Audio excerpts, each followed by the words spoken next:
আসসালামু আলাইকুম ভিউয়ার্স। আজকের আলোচনার টপিক হচ্ছে দি কেজ।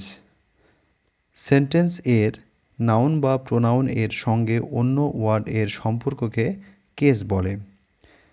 কেস 4 প্রকার, যেমন nominative case, vocative case, objective case এবং সর্বশেষ হচ্ছে পজিটিভ কেস। শুরুতে আমরা দেখব নমিনেটিভ কেস এর বাংলা হচ্ছে কর্তৃকারক। এখানে একটা উদাহরণ দেওয়া আছে, আই রাইট এ লেটার। এখানে রাইট এর সাবজেক্ট হচ্ছে আই, সাবজেক্ট।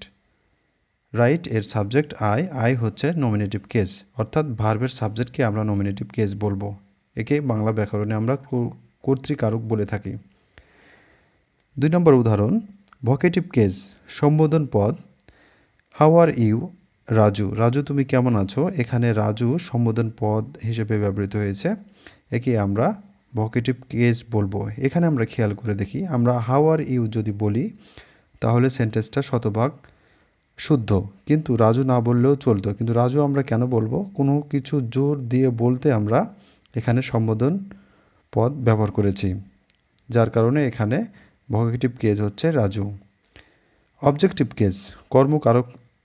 অবজেক্টিভ কেস এর কর্মকারক হলো বাংলা।